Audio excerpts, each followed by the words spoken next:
మీకు మీ కుటుంబ సభ్యులకు సంక్రాంతి శుభాకాంక్షలు. వేముల వీరేశం నగరేకల్ ఎమ్మెల్యే.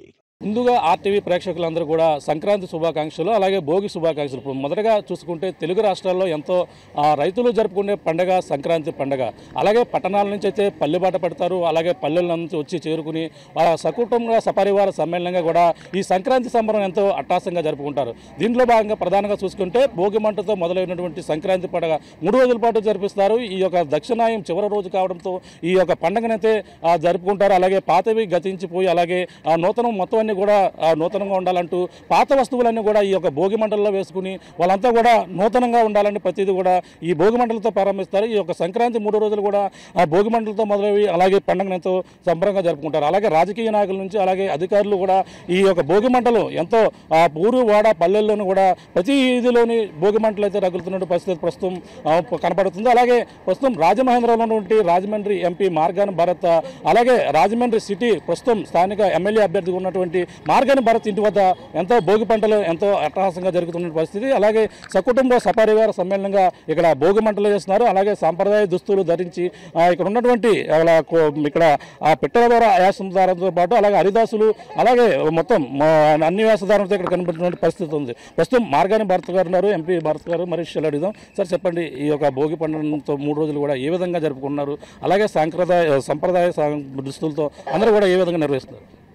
మరి మన తెలుగు సంస్కృతి సాంప్రదాయము ఇప్పుడున్న యువతరానికి కానీ లేకపోతే మిగతా ప్రదేశాల నుంచి వచ్చిన వాళ్ళందరికీ కూడా చాటి చెప్పాల్సిన బాధ్యత మన సగటు పౌరులందరిపైన ఉంది. మరి ఎన్నో వేల సంవత్సరాల నుంచి ఆనవాయిగా వచ్చే ఈ భోగి సంక్రాంతి కనుమ పండుగలు మరి ప్రజలు పిల్లల దగ్గర నుంచి పెద్దల దాకా మహిళల దాకా మరి అందరూ కూడా భోగి రోజు ప్రారంభిస్తారు. భోగి రోజు భోగి మంటలు వేసి మనం చేసిన తప్పులన్నీ కూడా దేవుడు క్షమించాలి అని చెప్పి పాపాలు తప్పులు అన్నీ కూడా భోగి మంటల్లో పోవాలి, దేవుడి యొక్క ఆశీర్వాదం తీసుకుని కొత్త ఉత్తేజంతో చైతన్యంతో మనం అందరం కూడా ముందరకు సాగుతూ ఉంటాము. మరి దేవుడు యొక్క ఆశీర్వాదము సంపూర్ణంగా ఉండాలి. భోగి మంటలు వేసి తెల్లవారుజామునే లేచి అభ్యంగ స్నానం ఆచరించి దేవుడికి విశేషమైన పూజలు చేసి భోగి మంటలు వేస్తాము. అదేవిధంగా మన పితృదేవతలకి తర్పణాలు వదిలి పితృదేవతల యొక్క ఆశీర్వాదం కూడా తీసుకుని పితృదేవతలని యొక్క ఆశీస్సులు తీసుకుని జీవనం సాగిస్తూ ఉంటాము. మరి ఇలాంటి శుభతరుణంలో రైతులందరికీ కూడా మరి పంట చేతికి వచ్చి ఆ డబ్బుల ద్వారా వాళ్ళందరూ కూడా ఎంతో సంతోషంగా ఉంటారు. మహిళలందరూ కూడా ఇంటి వాకిళ్ళ పైన కల్లాపు జల్లి ముగ్గులు వేసి లక్ష్మీదేవిని ఇంటికి ఆహ్వానిస్తారు. మరి ఇలాంటి సంస్కృతి సాంప్రదాయము మరి మిగతా రాష్ట్రాల ప్రజలందరికీ కూడా తెలియపరచాలి. మనం తెలుగువారు అందరం కూడా సంక్రాంతి జరుపుకుంటాము. అదే కొన్ని రాష్ట్రాల్లో ఓణం అని చెప్తారు, కొన్ని రాష్ట్రాల్లో పొంగల్ అని చెప్తారు. మరి ఇలాంటి విశేషమైన పండుగ రోజున కొత్త సంవత్సరంలో అడుగు పెడుతూ కొత్త చైతన్యంతో ముందుకు సాగాలని ప్రతి ఒక్కరం కూడా కోరుకుంటాం. మరి ఇలాంటి విశేషమైన శుభదినము ఈ 2024 సంవత్సరము మరింత విశేషము. ఎలక్షన్స్ వస్తూ ఉన్నాయి. దేవుడి యొక్క ఆశీర్వాదము సంపూర్ణంగా ఉండాలి. రాష్ట్రం మరింత ప్రగతి పదంలో నడపాలి. దేవుడి యొక్క ఆశీర్వాదంతో జగన్మోహన్ రెడ్డి గారు మరొకసారి ముఖ్యమంత్రిగా ప్రమాణ స్వీకారం చేయాలని మనస్ఫూర్తిగా ఆకాంక్షిస్తున్నాం. రాబోయే తరానికి యువత అంతా కూడా ఇప్పుడు ఉన్నటువంటి సంస్కృతి సాంప్రదాయాలు కూడా కనుమరుగే ప్రమాదం కూడా ఉంది. ఇప్పుడున్న అక్కడక్కడ మాత్రమే కనపడుతున్న పరిస్థితి ఎలా చూడాలండి? అదేనండి, ఇప్పుడు సంక్రాంతి పండుగ అంటేనే మన గోదావరి జిల్లాలో కనబడుతూ ఉంటుంది. ప్రత్యేకించి రాజమహేంద్రవరం పరిసర ప్రాంతాలు రాజమహేంద్రవరంలో కనబడుతుంది. మరి ప్రతి చోట కూడా మనం చూస్తే ఇప్పుడు యువతరానికి అందరికి కూడా ఒక మంచి మెసేజ్ ఇస్తూ ఉన్నాం. అంటే ఈ కార్యక్రమాలు చేయడం వలన పెద్దల్ని ఏ రకంగా గౌరవించాలి, పెద్దల పట్ల మనం ఏ రకంగా వినయంగా ఉండాలనేది పిల్లలకు అర్థమవుతుంది. ఈ వెస్ట్రన్ కల్చర్ అలవాటు అయిన తర్వాత ఇప్పుడు ఈ యొక్క కల్చర్ పబ్ కల్చర్ అని కానీ లేకపోతే వెస్ట్రన్ కల్చర్ అని కానీ ఇవన్నీ అలవాటు అయిన తర్వాత మన సంస్కృతి గురించి అందరూ కూడా పక్కన పెట్టే పరిస్థితులు. మరి ఇలాంటి పండుగలు వచ్చినప్పుడు మనం అందరం కూడా ఇనిషియేటివ్ తీసుకొని మన సంక్రాంతి పండుగ అంటే ఏంటి, మనం చిన్నతనం నుంచి మనం ఏం చేసేవాళ్ళము, కోడి పందాల దగ్గర నుంచి గుర్ర పందాల దగ్గర నుంచి ఎడ్ల పోటీల దగ్గర నుంచి మన గొబ్బెమ్మ అవి పిల్లలకి అందరికీ కూడా మనం భోగిపళ్ళు పోస్తూ ఉంటాము. భోగిపళ్ళు పోసి వాళ్ళందరూ కూడా మంచి భవిష్యత్తు ఉండాలని కోరుకుంటాము. మరి ఇలాంటి కార్యక్రమాలు చేయడం వలన మనం అందరం కూడా పిల్లల్ని మమేకం చేస్తూ మన సంస్కృతి సాంప్రదాయాల గురించి చాటి చెప్తూ ఉంటాం. దక్షిణాయన చివరి రోజు అలాగే ఉత్తరాయణ కొత్త రోజులు కాబట్టి అలాగే పాత రాజకీయాలకి ఏ విధంగా స్వస్తి కడుతున్నారు, కొత్త రాజకీయాలు ఏ విధంగా ఉండబోతున్నాయి? మీరు గతంలో ఎంపీగా ఉన్నారు, ప్రస్తుతం రాజమండ్రి సిటీ ఎమ్మెల్యే అభ్యర్థిగా పోటీ చేయబోతున్నారు. ఎలా ఉండబోతున్నాయి రాజకీయపరంగా? ఒకటండి, ఇక్కడ రాజమహేంద్రవరం నగరాన్ని ఒక అద్భుతమైన నగరంగా తీర్చిదిద్దాలనే ఒక ఆకాంక్షతోనే ముందుకు వెళ్తున్నా. ఈ గడిచిన 4.5 సంవత్సరాల్లో 2 సంవత్సరాలు కరోనాతో పోయినప్పటికీ కూడా ఈ 2.5 సంవత్సరాల్లో రాజమహేంద్రవరాన్ని శక్తి వంచన లేకుండా కృషి చేసి ఇవాళ మోరంపూడి ఫ్లైఓవర్ తీసుకొని వచ్చాము. ఎన్నో happy street, eat street, medical college, ESI hospital ఇట్లాగా విశేషంగా డెవలప్మెంట్లో ముందుకు తీసుకువెళ్ళాం. ప్రజల ముందుకు వెళ్తున్నాము. ఈ 2.5 సంవత్సరాలు ఇన్ని కార్యక్రమాలు చేశాము.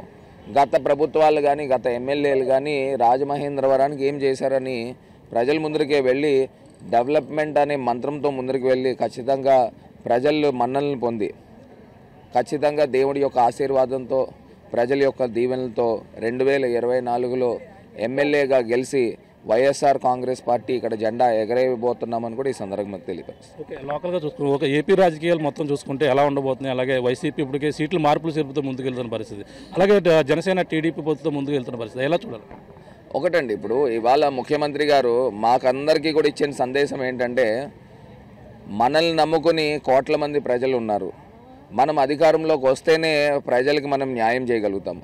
గతంలో తెలుగుదేశం హయాంలో చంద్రబాబు నాయుడు గారు ఆయన ఎన్ని మేనిఫెస్టో అనే అంశం తీసుకుని వచ్చి అన్నీ కూడా మోసాలు చేసిన సందర్భం. మళ్ళీ అలాంటి పరిస్థితులు రాకూడదు. మనల్ని నమ్ముకొని కోట్ల మంది ఉన్నారు. మనం ఇచ్చిన మేనిఫెస్టో అన్నీ కూడా తూచా తప్పకుండా అమలు చేసాం. మరి అమలు చేసిన ఈ తరుణంలో ఖచ్చితంగా మరొకసారి అధికారంలోకి రావడం వలన ప్రజలకందరికీ కూడా న్యాయం చేస్తాం. ఈ క్రమంలోనే ఒకవేళ నిజంగా ఎమ్మెల్యేల యొక్క గ్రాఫ్ బాగోకపోతే ఆ ఎమ్మెల్యేలని యొక్క మార్పులు చేర్పులు చేస్తున్నారు. వాళ్ళ ఎమ్మెల్యేలు ఒకవేళ మనము సీట్ ఇవ్వలేని పరిస్థితుల్లో వాళ్ళు మా తాలూకా వైఎస్ఆర్ కాంగ్రెస్ పార్టీ అభిమానులు కాకపోరు. వారందరికీ కూడా పెద్దపీట వేస్తారు రానున్న రోజుల్లో. సో ఈ తెలుగుదేశం పార్టీ జనసేన పార్టీ యొక్క అక్రమ కలయిక, మొన్నటిదాకా బీజేపీతో ఉన్నానని జనసేన పార్టీ చెప్పేవారు. మరి తెలుగుదేశం పార్టీనేమో అలయన్స్లో తీసుకున్నామని చెప్తా ఉన్నారు. మరి తెలంగాణలో ఎవరితో పోటీ చేశారు? ఒకవేళ అలయన్స్లో ఉంటే తెలంగాణలో తెలుగుదేశం ఎందుకు జనసేనకు మద్దతు ఇవ్వలేదు? ఇలాగ 100 ప్రశ్నలు వస్తాయండి. ఈ రకమైన అనైతికత పొత్తు ప్రజలందరూ కూడా గమనించాలి. ఎందుకంటే రాష్ట్రానికి మనం మంచి చేస్తున్నామా లేదా? తెలుగుదేశం పార్టీ కేవలం ఏంటంటే స్వార్థ రాజకీయాలకు వాడుకుంటున్నారు తప్పితే ఇంకొక అంశం ఏమీ కాదు.